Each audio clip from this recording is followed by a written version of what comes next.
আসসালামু আলাইকুম। আমি Siha, ex officer cadet Bangladesh military academy. তোমরা যারা ক্যাডেট কোচিং ভর্তি প্রিপারেশন নিচ্ছ তাদের জন্য থাকছে আজকে বাংলার কবিতা থেকে কিছু প্রশ্ন। আর সেগুলো আমরা সলিউশন করার মাধ্যমে জানতে পারবো যে আসলে কবিতা থেকে কি রকম ধরনের প্রশ্ন আসবে। তো চলো ক্লাসটি শুরু করে নেই। তার আগে আমরা একটি রুলস জেনে নিই। ক্যাডেট কলেজে পরীক্ষার জন্য তোমাদের অনেক ইম্পর্টেন্ট একটা রুলস আছে, সেটা হলো যে ক্যাডেট কোচিং এ তুমি যে সঠিক উত্তরটি দাগাবে সেই সঠিক উত্তরটি দাগাতে হলে তোমাকে বৃত্ত পূরণ করতে হবে নাকি টিক চিহ্ন দিতে হবে, একটি ইনস্ট্রাকশন ওখানে দেয়া থাকবে এবং যা দেয়া থাকবে তোমাকে তাই করতে হবে। তোমাকে যদি বলা থাকে যে বৃত্ত পূরণ করুন তাহলে তোমাকে ওখানে বৃত্ত পূরণ করে ভরাট করে সঠিক উত্তরটি দাগাতে হবে, কিন্তু যদি বলা থাকে যে টিক চিহ্ন দেওয়ার কথা তাহলে তুমি টিক চিহ্ন দিয়ে ওখানে দাগায় সঠিক উত্তরটি দাগায় রাখবে। তো এখন আমরা প্রশ্নে চলে যাই। ঠিক আছে, তো প্রথম প্রশ্ন আমরা স্ক্রিনে দেখতে পাচ্ছি, বাংলার মুখ আমি দেখিয়াছি তাই পৃথিবীর রূপ খুঁজিতে যাই না আর। এখানে কবির ভালোবাসা কার প্রতি? তোমরা খুব ভালোভাবেই বুঝতে পারছো যে এটি হচ্ছে বাংলার মুখ কবিতা থেকে নেওয়া হয়েছে এবং বাংলার মুখ কবিতাটি লিখেছেন জীবনানন্দ দাশ। আর এখানে বাংলার মুখ আমি দেখিয়েছি বলতে এখানে 4টি অপশন তোমাকে দেয়া আছে, প্রকৃতি, মা, শিশু ও বাংলাদেশ। 4টি অপশনের মধ্যে এখান থেকে কোনটি কারেক্ট তুমি মনে মনে ভেবে রাখো, ততক্ষণে আমরা এখানে সলিউশনটা করে নিই। তো বাংলার মুখ আমি দেখিয়াছি বলতে বাংলার মুখ বলতে এখানে তোমার আমার মাতৃভূমি নিজ দেশকে বুঝিয়েছে, আমার বাংলাদেশকে বুঝিয়েছে। তো এখানে সে জীবনানন্দ দাশের এই কবিতা থেকে বোঝা যায় যেটা, যে বাংলার মুখ আমি দেখিয়াছি তাই পৃথিবীর রূপ খুঁজিতে যাই না আর। মানে আমি আমার দেশের এত প্রাকৃতিক সৌন্দর্য, আমাদের দেশের বাংলার যে এত এত রূপ আমি দেখেছি, আমার আর বাহিরে দেশে অন্য কোনো দেশের অন্য কোনো রূপ আমার দেখতে আর ইচ্ছা করে না।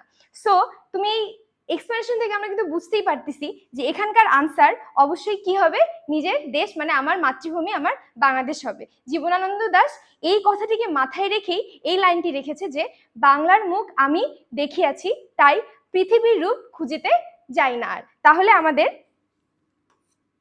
আমাদের যে উত্তরটা হবে সেটা কি হবে, বাংলাদেশ। আশা করি তোমাদের সাথে আমার অ্যান্সারটা মিলে গেছে। ওকে, সো নেক্সট কোয়েশ্চেন। আবার আসিব ফিরে ধানসিঁড়িটির তীরে, এই বাংলায় কবির প্রত্যাবর্তনের আকাঙ্ক্ষা কেমন? আচ্ছা, তোমরা সবাই কবিতাটি না পড়লে, এখনো কবিতাটি না পড়ে থাকলেও সবাই এই গানটা আমরা শুনেইছি তাই না, যে আবার আসিব ফিরে ধানসিঁড়িটির তীরে এই বাংলায়। তো এই কবিতাটিতে কবি এই কবিতাটাও কিন্তু লিখেছে জীবনানন্দ দাশ। এবং তোমরা জীবনানন্দ দাশের লেখক পরিচিতি পড়ে থাকলে বুঝতেই পারবে যে জীবনানন্দ দাশের প্রত্যেকটি লেখা, তার প্রত্যেকটি গ্রন্থ সে বাংলাদেশের প্রাকৃতিক সৌন্দর্য, নিজ মাতৃভূমিকে রিপ্রেজেন্ট করে এরকম ভাবে লিখেছে। তো সেম এই যে কবিতাটিতে জীবনানন্দ দাশ বুঝিয়েছে যে আবার আসিব ফিরে ধানসিঁড়িটির তীরে এই বাংলায়। মানে আবার আসিব ফিরে বলতে কি, যে আমরা মানুষরা হচ্ছে মারা যায়, তো মৃত্যুর পরেও সে আবারও ফিরে আসতে চেয়েছে হচ্ছে মায়ের কোলে মানে মাতৃভূমিতে, কিন্তু সে মাতৃভূমিতে ফিরে আসতে চেয়েছে মানুষ রূপে নয়, সে মাতৃভূমিতে ফিরে আসতে চেয়েছিল প্রকৃতির নানাভাবে, মানে প্রকৃতির নানান রূপে। ঠিক আছে, কোনোদিন হয়তো বা চেয়েছে যে ভোরের সকাল হয়ে, কোনোদিন হয়তো বা চেয়েছে শালিক হয়ে, মানে এরকম করে সে মানুষ রূপে নয় কিন্তু প্রাকৃতিক সৌন্দর্য উপভোগ করতে সে বিভিন্ন রূপে আসতে চেয়েছে। তো এখানে যে বুঝতে পারতেছে আমরা যে আমি কোন রূপে আসতে চাচ্ছি, আমার যে রূপটা সেটা আসলে কিরকম, এটা কি বাস্তব, কখনো বাস্তবতার সাথে মিলবে? কখনোই মিলবে না, আমরা কখনোই মৃত্যুর পরে আবার ফিরে আসতে পারবো না। কিন্তু তারপরেও কবি আধ্যাত্মিক কিছু চিন্তা করেছে, যে আধ্যাত্মিক ভাবে যদি সে ফিরে আসতে পারতো বাংলার কোলে তাহলে সে অনেক শান্তি পেত। তাহলে এখানে অবশ্যই তোমার আনসার আমার সাথে মিলে যাবে। তো আনসারটা আমরা দেখে নিই, আনসারটা কি হবে। আনসারটা বুঝতেই পারছো কি হবে, আধ্যাত্মিক রূপে। ঠিক আছে, তাহলে কাল্পনিকও হবে না, আনন্দময় হবে না, বাস্তবও হবে না। তোমরা মাথায় রাখবা যখন মাল্টিপল চয়েস তুমি এরকম কোয়েশ্চেন দেখতেছো তখন তুমি 4টা অপশন ভালো মতো আগে দেখে নিবা, 4টা অপশন না দেখে কখনো আনসারে টিক করবা না। তো আমাদের নেক্সট প্রশ্ন দেখি, আমার সোনার বাংলা কবিতায় তোমার আকাশ তোমার বাতাস এর অর্থ কি? আমরা অপশন দেখে নেই, প্রকৃতির সৌন্দর্য, মাতৃভূমির সৌন্দর্য, গ্রাম বাংলার সৌন্দর্য, শিশু মনের অনুভূতি। তো তোমাদের এখন প্রশ্নটা দেখে যে আনসারটা তুমি দাগাচ্ছ বা যে আনসারটা ভাবছো সেটা তুমি কমেন্ট করে রাখো, আমি যখন তোমাদেরকে নেক্সট আনসার বলবো তখন মিলাই নিও। এই করে তোমাদের এখন কি হয়ে যাবে, প্র্যাকটিস হয়ে যাবে। ঠিক আছে, আমার সাথে একটু প্র্যাকটিস করে নাও। আচ্ছা, তো আমার সোনার বাংলা, এই আমার সোনার বাংলা আমাদের জাতীয় সঙ্গীত, তাই না? আমার সোনার বাংলার লেখককে রবীন্দ্রনাথ ঠাকুর, এবং রবীন্দ্রনাথ ঠাকুরের এই আমার সোনার বাংলা কবিতা থেকেই তার প্রথম যে 10 লাইনটা নেওয়া হয়েছে কিসের জন্য, আমাদের জাতীয় সঙ্গীত হিসেবে। এবং এটা আমরা ছোট থেকে প্রথম গান, যদি বলি যে ছোটবেলায় প্রথম কোন গান শিখছি, সেটা হচ্ছে আমাদের এই আমার সোনার বাংলা। তো তুমি নর্মালি এখানে কি বলতে চাচ্ছ, যে তোমার আকাশ তোমার বাতাস, আমার সোনার বাংলা আমি তোমায় ভালোবাসি, তোমার আকাশ চিরদিন তোমার আকাশ। তো এই যে চিরদিন তোমার আকাশ, এখানে তুমি বলো যে এই তোমার বলতে কি বোঝানো হয়েছে? এই তোমার বলতে বোঝানো হয়েছে কাকে? তোমার বলতে কাকে বোঝানো হয়েছে? মাতৃভূমিকে, অবশ্যই আমার মাতৃভূমিকে বোঝানো হয়েছে। আচ্ছা, তো তোমার আকাশ, এই আকাশ বাতাস এগুলো কি প্রাকৃতিক সৌন্দর্যকে বোঝায়? তাহলে ঠিক আছে, এখন দেখো তুমি হয়তো বা আনসার দাগানোর সাথে এই প্রকৃতির সৌন্দর্য দেখেই মাথায় কাজ করবে কি, যে প্রকৃতির সৌন্দর্য আমি প্রকৃতির সৌন্দর্যে দাগাই দেই। এতক্ষণে দেখবা অনেকেই কমেন্ট বক্সে অলরেডি কমেন্ট করে ফেলছো যে এ নাম্বার মনে হয় আনসার। আমরা এখনো জানি না যে কোনটা আনসার, বাট দেখা যাক যে কোনটা আনসার হয়। আচ্ছা, গ্রাম বাংলার দৃশ্য এটা হবে না, তাই না? শিশু মনের অনুভূতি এটাও হবে না, তো হবে কোনটা? এ আর বি এর মাঝে। এখন এ আর বি এর মাঝে কোনটা হবে বলো তো? দেখো, এখানে একটু বুঝতে হবে যে তোমার আকাশ তোমার বাতাস এর অর্থ কি। এখানে স্পেসিফিক ভাবে বলে দিছে যে তোমার আকাশ তোমার বাতাস, মানে প্রকৃতির সৌন্দর্যকে বোঝাচ্ছে। কিন্তু যদি এখানে আকাশ বাতাস, যে নদী নালা এগুলো বলতে, তখন আমি প্রকৃতির সৌন্দর্য বলতে পারতাম। কিন্তু এখানে যেহেতু তোমার আকাশ বলেছে, তোমারটাকে মেনশন করা হয়েছে, তো আমার কি আসবে বলো তো? এখানে মাতৃভূমির সৌন্দর্য আসবে। ঠিক আছে, তাহলে আনসারটা কোথায় আমরা দেখে নিই, আনসারটা কি হবে? আনসারটা হবে হচ্ছে মাতৃভূমির সৌন্দর্য। বুঝতে পেরেছো? তো এতক্ষণ আমি জানি না তোমরা কমেন্টে কতটুকু মানে কি রেসপন্স করেছো, এ বেশি আসছে আই গেস। তো তোমরা এখন জেনে নাও যে, আবারও বলছি যে যখন আনসার টিক করবা, অবশ্যই আনসার টিক করার আগে প্রত্যেকটা আনসার ভালো মতো দেখে নিবা। একটাই দেখে যে মিলে গেল ওটা দাগায় দিবা না। ওকে, সো নেক্সট কোয়েশ্চেন। ধান খেতে লাল শালিকের দল পঙ্গক্তিটি কোন কবিতার অংশ? আচ্ছা, বলো এখানে ধান খেতে লাল শালিকের দল পঙ্গক্তিটি কোন কবিতার অংশ? এটার আনসারটা তোমরা এখন কমেন্ট বক্সে করো, দেন আমরা এটার আনসারটা তোমাদেরকে এখনই দেখা দিচ্ছি। এটা আসলে এখানে বলার কোনো কিছুই নাই, তো আশা করি তোমরা কমেন্ট করে ফেলছো। তো আমরা এখন দেখে নিই। আমার সোনার বাংলা, আশা করি এইটাতে কেউ ভুল করনি, তাই না? ওকে, সো এখন আমরা নেক্সট কোয়েশ্চেনে যাই। নেক্সট কোয়েশ্চেন হচ্ছে, আমার কৈশোরের সূর্যাস্তের ছায়া, এখানে কোন অলংকার ব্যবহৃত হয়েছে? আচ্ছা, এখানে একটু আমরা পজ দিই, একটু পজ, কজ এখানে একটু অন্য কিছু চলে আসছে, তাই না? অলংকার। সো এখন হুট করেই কোয়েশ্চেনের মধ্যে এটা কি দেখতে পারতেছি, তাই না? এখানে অলংকার কই থেকে আসলো? আচ্ছা, কোনো সমস্যা নাই, এটা কিছুই না, নাথিং। এখানে দেখো আমরা অপশনটা একটু ঘুরে আসি, রূপক, উপমা, ব্যঞ্জনা, অনুপ্রাস। তো এখানে আমরা বুঝতেই পারতেছি এটা একটু নর্মাল কোয়েশ্চেন না, একটু কি একটু ট্রিকি কোয়েশ্চেন। তো আমরা এখন এই কোয়েশ্চেনটা আনসার করতে আমাদেরকে একটু কোথায় যেতে হবে, একটু বুঝতে হবে। ঠিক আছে, আমাদেরকে এই জিনিসগুলো একটু বুঝতে হবে, আমরা একটু অলংকার জেনে আসি। ঠিক আছে, তো চলো এখন আমরা এখানকার যে এই প্রত্যেকটা যে অলংকার জিনিসটা আছে, এই অলংকার জিনিসটা আমরা ফার্স্টে বুঝে আসি, কারণ অলংকার জিনিসটা না বুঝলে আমরা এখানে এই কোয়েশ্চেনের আনসার করতে পারবো না। সো অলংকার জিনিসটা বুঝতে হলে আমাদেরকে যেটা করতে হয়, আমাদেরকে অলংকার এই চারটা প্রকারের অলংকার আছে। ঠিক আছে, সো এখানে যদি আমরা ফার্স্টেই যাই, যে প্রথমেই যাই, সে হচ্ছে ব্যঞ্জনা অলংকার। ঠিক আছে, ব্যঞ্জনা অলংকার হচ্ছে সংস্কৃত অলংকার, এটার কোনো কি নাই, স্বীকৃতি নাই। ঠিক আছে, এটা হচ্ছে একটা কি, সংস্কৃত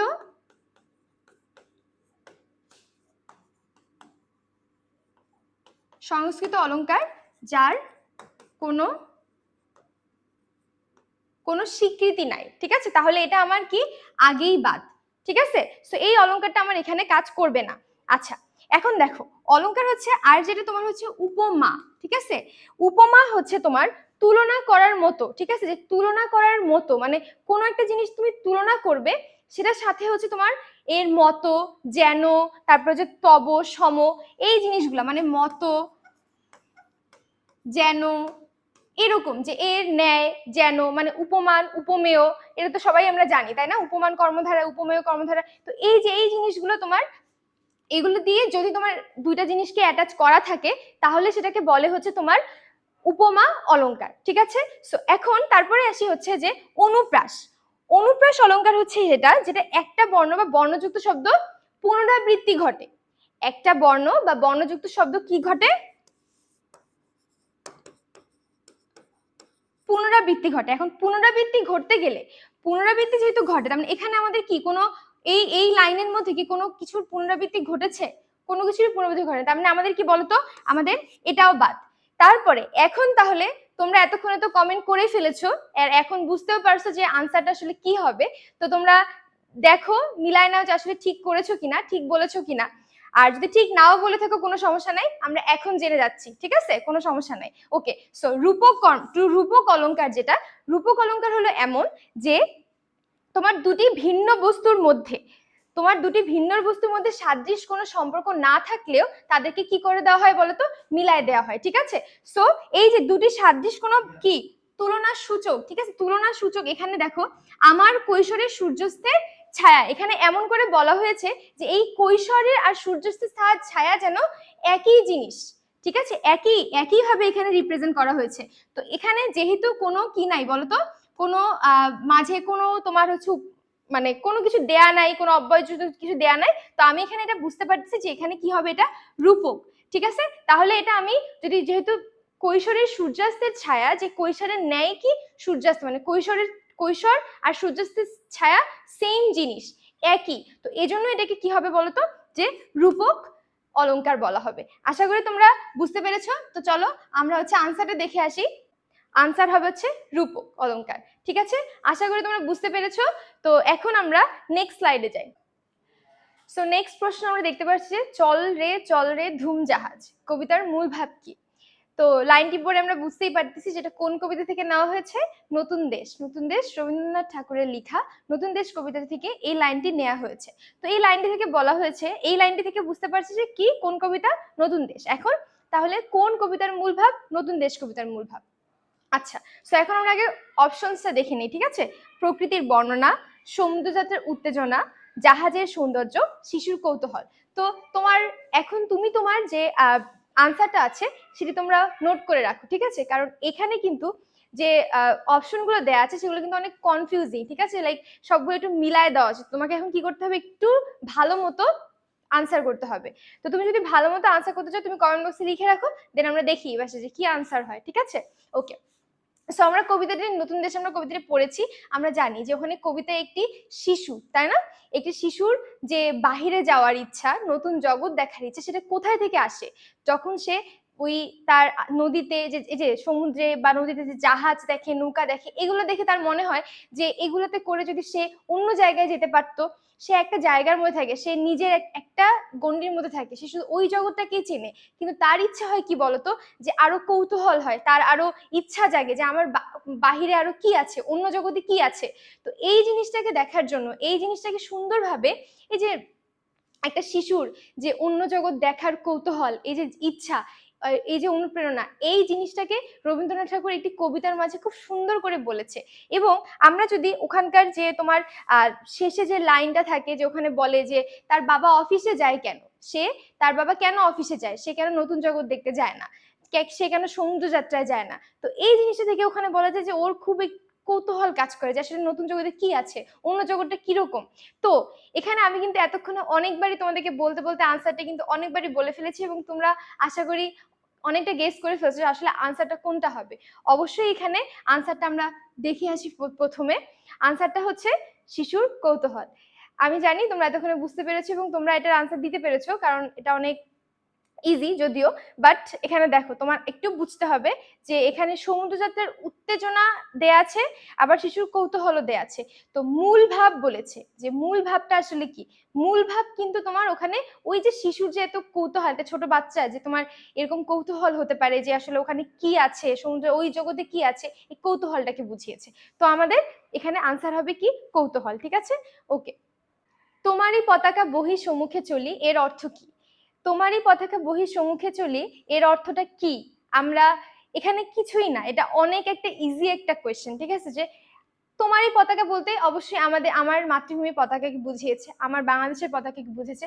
বহি সম্মুখে চলি এর মানে কি? বহি সম্মুখে চলি বলতে যে সামনের দিকে এগিয়ে নিয়ে যাচ্ছে, ঠিক আছে।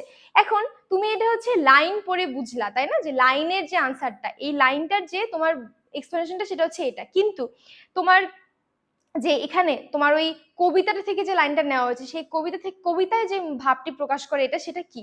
সেটা কি স্বাধীনতার পতাকা বহন? না। সেটা হচ্ছে ত্রিতে এগিয়ে যাওয়া? না। নেতৃত্বে এগিয়ে যাওয়াকে তুমি বলতে পারো, কিন্তু ওই কবিতা অনুযায়ী নেতৃত্বকে বোঝায় না, ঠিক আছে। এটা হচ্ছে বোঝাবে যে আমাদের মানে আমার পতাকা হচ্ছে আমার কি বলতো, গৌরব, আমার প্রাউড। তো আমি এই গৌরবকে, যে আমি দেশের গৌরবকে যে আমি রক্ষা করার যে দায়িত্ব নিয়েছি, এই এই দায়িত্বটাই হচ্ছে কি বলতো এইখানে বোঝানো হয়েছে এই লাইনের মাঝে। এই লাইনের দ্বারা আমরা বুঝতে পারতেছি যে তোমারই পতাকা বহিঃসমকে চলি বলতে কি, যে দেশের একটি যে তোমার গৌরব আমার রক্ষা করতে হবে, সেই গৌরব রক্ষা করাকে, ঠিক আছে। তো আমরা দেখে নিই আনসারটা। আনসারটা এটাই আছে, কি, দেশের গৌরব রক্ষা করা, ঠিক আছে। এই যে সেম জিনিস তোমার কাছে এরকম কবিতার যেহেতু ভাব বুঝতে হয় আমাদেরকে, তো এজন্য আমাকে কি করতে হবে, কবিতার আনসার গুলো করতে গেলে একটু বুঝে শুনে করতে হবে, ঠিক আছে। কারণ আমাদের হয়তো বা গদ্য থেকে নেওয়া যেগুলো হয়, যে গল্প থেকে আমরা করি, সেগুলো হচ্ছে আনসারে দেয়া থাকে, লাইন টু লাইন হয়তো বা আমরা লিখে দিতে পারি, কিন্তু কবিতা যেহেতু ভাব বুঝতে হয়, আর কবিতার যে লাইনটা আমরা পড়ে বুঝতে পারি, সেই লাইনটা আর নর্মালি ওই ওই জিনিসটারই মিনিং আবার ডিফারেন্ট হয়ে যায় কোথায়, তোমার কবিতায়, ঠিক আছে। কারণ কবিরা যেভাবে ভাব প্রকাশ করেন, তো কবি এখানে ভাব প্রকাশ করেছে এভাবে, তো এই জন্য তোমরা আনসার করার সময় একটু বুঝে শুনে আনসার করবা, অপশনগুলো ভালো মতো দেখে। সো নেক্সট কোয়েশ্চেন আছে হচ্ছে, বাংলার মুখ আমি দেখিয়াছি, পঙ্গক্তিতে কবির মনের ভাব কি? আচ্ছা, সো আমরা এখানে আনসারে চলে আসি। আগে দেখো, যে এখানে তোমার আচ্ছা কোয়েশ্চেনটা একবার দেখো, বাংলার মুখ আমি দেখিয়াছি, তাই না? আমরা এর আগেও একটা এরকম কোয়েশ্চেন করেছি, যে বাংলার মুখ আমি দেখিয়াছি, আর কোন রূপ, মানে আর কোনো পৃথিবীর সে রূপ দেখতে চায় না। তো এই বাংলার মুখ কবিতাটি, বাংলার মুখ কবিতাটি কার বলতো, জীবনানন্দ দাশের। তো জীবনানন্দ দাশ এই কবিতায় লিখেছেন যে সে যে বাংলার মুখ দেখেছে, মানে আমার যে মাতৃভূমি, সে যে মাতৃভূমিকে দেখছে, মাতৃভূমির প্রাকৃতিক সৌন্দর্য দেখছে, সে আর কি করতে, তার আর কোনো ইচ্ছেই করে না যে সে অন্য কোনো জায়গার আর কি দেখবে, অন্য জগৎ দেখবে। তার এখানেও সেম, যে আমি কবি, এখানে লেখা আছে, হ্যাঁ, যে কবি নিজের জন্মভূমি বাংলাদেশের মুখ দেখেই পৃথিবীর সব সৌন্দর্য উপলব্ধি করেছেন, মাতৃভূমি তার কাছেই সর্বশ্রেষ্ঠ। আমরা আনসারটা পড়ে বুঝতেই পারতেছি যে এখানে আসলে কবি নিজের জন্মভূমিকে দেখেই তার সকল স্বাদ মিটে গেছে, সে আর কোনো কিছু দেখতে চায় না, তার মাতৃভূমি তার কাছে কি সর্বশ্রেষ্ঠ। এ থেকে আমরা, তোমরা যদি এইরকম করে মূলভাব লিখতে দেয়, ঠিক মূলভাবটা এতটুকু এভাবে লিখলেই তোমাদের হয়ে যাবে, ঠিক আছে। আচ্ছা, ওকে, এখন একটি সুন্দর, খুব সুন্দর একটি কবিতা এখানে আমাদের সামনে আছে, সেটা হচ্ছে যে আবার আসিব ফিরে, জীবনানন্দ দাশের। আমি তোমাদেরকে আগেও বলেছি যে জীবনানন্দ দাশের কবিতাগুলো একটু এরকম, বাংলার সৌন্দর্য নিয়ে হচ্ছে সে লিখেছে, এবং এই কবিতাটি অনেক সুন্দর, মানে মিনিংটা খুবই সুন্দর করে বলা। তো আবার আসিব ফিরে ধানসিঁড়ি তীর তীরে, এই বাংলার নদীমাঠ বনের তরুলতায়, হয়তোবা মানুষ নয়, হয়তোবা শঙ্খচিল শালিকের বেশে, হয়তোবা ভোরের কাক হয়ে ধান খেতে আসিব ডাকে, হয়তোবা শাপলা ফুলের তরঙ্গ বেশে। তো এই লাইনটা, যে কবিতাটা, এই কবিতাটি আসলে লিখেছে জীবনানন্দ দাশ এরকম ভাবে, যে সে যদি মৃত্যুও বরণ করে, সে মৃত্যুবরণ করার পরেও কি করতে চায়, সে আবার তার বাংলায় ফিরে আসতে চায়। কিন্তু সে যে বাংলায় ফিরে আসতে চায়, সে কিভাবে আসতে চায়, সে আসতে চায় হচ্ছে মানুষ রূপে নয়, সে হয়তোবা মানুষ নয়, সে আসতে চায় কখনো শঙ্খচিল শালিকের বেশে, যে সে শালিক হয়ে আসবে, সে প্রকৃতিতে ঘুরে বেড়াবে, যেভাবে শঙ্খচিল শালিক ঘুরে বেড়ায় সেভাবে ঘুরে বেড়াবে, হয়তোবা ভোরের কাক হয়ে ধান খেতে আসিব ডাকে। মানে কি, যে ধান খেতে দেখো না, যে ভোরের, অনেক ভোরে কাকরা আসে, দেন হচ্ছে তোমার ধান খেতে, এরকম কাকের সুন্দর একটা পরিবেশ, এত সুন্দর, বাংলাদেশে যে এত সুন্দর সুন্দর পরিবেশ কিছু আছে, তো এই যে সে, এই যে এত সুন্দর করে প্রকৃতির সাথে নিজেকে মিশিয়ে নেয়ার যে একটি তার ইচ্ছা, অধিক আগ্রহ, তার যে তার দেশের মাতৃভূমির প্রকৃতির প্রতি তার এত ভালোবাসা, তিনি এই কবিতাটির মাধ্যমে কি করেছে বলতো, এক্সপ্রেস করছে সেটাকে, যে আমরা আসলে আবার আসিব ফিরে ধানসিঁড়িটির তীরে, কিন্তু মানুষ রূপে নয়, সে আসতে চেয়েছে এরকম বিভিন্ন বেশ ধরে, ঠিক আছে। তো আমাদের এই আবার আসিব ফিরে কবিতাটির মূল ভাব এটাই, যে সে তার কবির যে তোমার ভালোবাসার, নিঃস্বার্থ ভালোবাসা তার দেশের প্রতি, তার মাতৃভূমির প্রতি, এই জিনিসটাকে সে বুঝিয়েছে, এবং প্রাকৃতিক যে সৌন্দর্যটা, আমাদের বাংলাদেশের যে প্রাকৃতিক সৌন্দর্যটা, ন্যাচারাল একটা সৌন্দর্য আছে, সেই সৌন্দর্যটাকে তিনি ফুটে তোলার চেষ্টা করেছে। আশা করি তোমরা কবিতাটির মূল ভাব বুঝতে পেরেছো। তো তোমরা কাজ করতে পারো, কমেন্ট বক্সে সুন্দর করে লিখে দিতে পারো যে আসলে তুমি কি বুঝতে পেরেছো। ছোট্ট করে একটি মূল ভাবটা তুমি ছোট্ট করে লিখে ফেলতে পারো, ঠিক আছে? ওকে, সো এতক্ষণ আমরা কবিতা থেকে জেনে আসলাম যে কিরকম কি ধরনের প্রশ্ন আসতে পারে এবং আমরা ওটা সহজভাবে কিভাবে আমি আনসার করব। তো চলো এবার আমরা ল্যাপটপ জিতে আসি। অবশ্যই আমার কথাটা শুনে খুব অবাক লাগতেছে, আমরা ল্যাপটপ কিভাবে জিতবো। তো তোমাদের জন্য আমরা আইক্যান একাডেমি থেকে সুযোগ করেছি একটি ল্যাপটপ জেতার। তো এইখানে তোমরা দেখতেই পাচ্ছ যে তোমরা প্রথম পুরস্কার হিসেবে পেয়ে যাচ্ছ একটি ল্যাপটপ। তো দেরি না করে আমরা জেনে নিই যে আমি ল্যাপটপটা কিভাবে জিতবো, তাই না?